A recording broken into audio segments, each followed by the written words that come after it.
This exclusive interview is brought to you by Jacob Hiller and JumpManual.com. Well, Dr. Hatfield, can you tell us a little bit about yourself and how you got interested in what you have achieved and where your passion currently lies with training? Well, I'm 66 years old. My entire life, from the time I was a very small boy until now, I've had a passion for strength and anything related to it, including bodybuilding.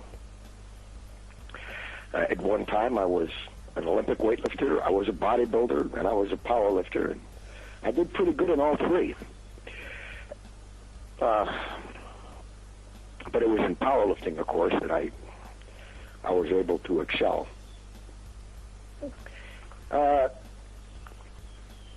guess the reason for my keen interest was at a very early age, I realized that I was much stronger than the average kid. I was brought up at a farm, and I worked hard baling hay and doing all the other things that you do on a farm that require significant strength, and I could do it better than even the grown men when I was 12 years old. In fact, on my way to school one day, I don't know how old I was, but I was around 12. On my way home from school, I should say, I saw some teenage boys in the garage lifting weights, one of those early York sets. So I walked over and I said, "Hey, can I try that?" And they sort of laughed at me because I was a young boy. And so he said, "Go ahead, see if you can lift it." And I did. I watched him do it a couple of times, so I was aware of what I had to do. So I brought it up to my chest and pushed it overhead 3 or 4 times and put it back down. And their jaws were on the floor because all 3 of those guys were trying to lift that up over their head, and none of them were able to do it. There was 125 pounds on the bar. And anyway, that's just one of my first forays into weightlifting.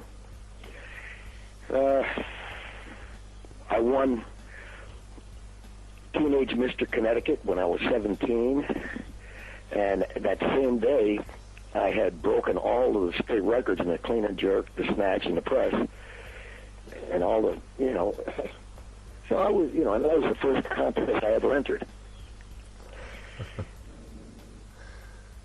And it was all down from there.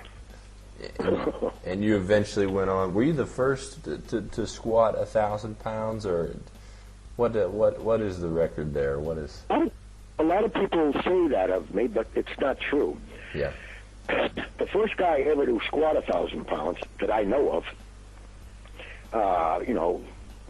when I say squat 1,000 pounds, I mean down to somewhere around parallel. Right. Paul Anderson were always 10 inches high, as everybody knows, or 8 inches anyway. But not to take anything away from Paul Anderson, that was just a different era, and he never did do a true squat. But the first guy ever to do it, according to most accounts, was Dave Waddington, but it was not an official meet, and it never counted.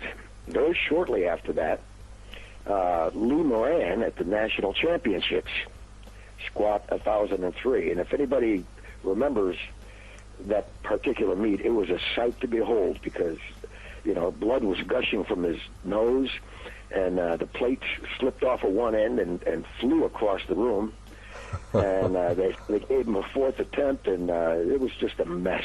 Wow. And on a 4th attempt, he did it. He squat 1,003. And it was probably a month after that I did it over in Hawaii. And I did 1,003, I did 1,014, and I actually did 1,043, but I got two red lights on it, so I can't say that it counted, but right. I've got video of that attempt, and by today's standards, anybody looking at it would tell me for certain that sure it would have counted, because while I admit I was high, it was still much lower than many of the squats that I see today. What's it like to have 1,000 pounds on your back?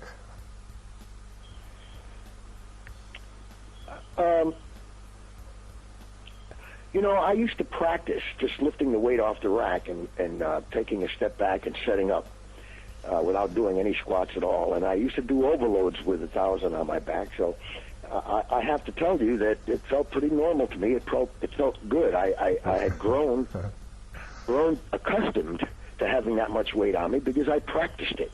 Right. I'll tell you this, at one point, when I did 1,100 pounds one time in training, and I made the lift, but that amount of weight, that hurt.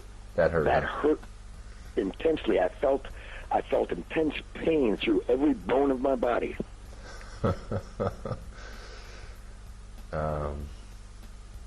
Now, people also say that you had a 40-inch vertical. Is that something that's true as well? Yes, it is. When I was a young fellow, I played basketball for my high school. I was one of those third stringers that the coach would let in the last 5 minutes of the game if we were too far ahead or too far behind for it to mean anything, you know.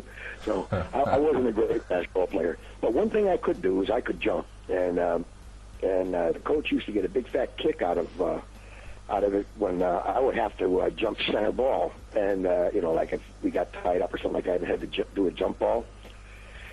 Because, you know, I was able to out-jump all of the big guys, and I was only 5'7", and some of these guys were 6.5 feet tall, and I was out-jumping them, getting the ball. Coach thought that was funny. Could you dunk a basketball at the height of your jump there? No, I could not dunk a basketball. I tried several times, but if I could hold the ball in my hand, I could dunk it.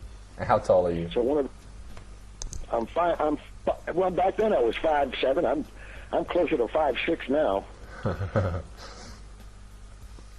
Now, before we go through some of these other questions, maybe you could give the audience the website so that when we're going over this, they can be looking at your website as well.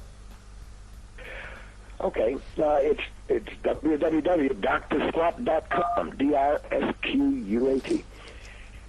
And is that doctor? Where did you get your PhD and what was it in? Well, I received my doctorate. My master's degree was at University of Illinois, and then from there, I did my doctorate at Temple University in Philadelphia. And it was in the broad area of the social sciences of sports, so I had to do my competency exams in sports psychology, sports sociology, and motor learning. Okay. And so you've been doing a lot of training, or what have you been doing as far as professionally? Well, after receiving my degree from Temple, I taught at Bowie State College in Maryland, and then to the University of Illinois. I'm sorry, to the University of Wisconsin. Champaign-Urbana, Illinois first, and then up to Madison, Wisconsin. So I was in academia, I guess, for some 12 years, and I got an opportunity offered to me to strength coach for the New Orleans Saints,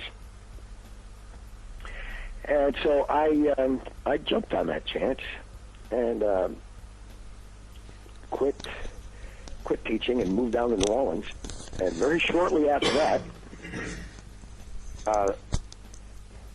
Coach was fired, as happens frequently in professional football, and Bum Phillips then and had different ideas about strength coaching than I did, and so I never even got a chance to take over strength coaching duties for New Orleans because of the coaching change. Oh, really?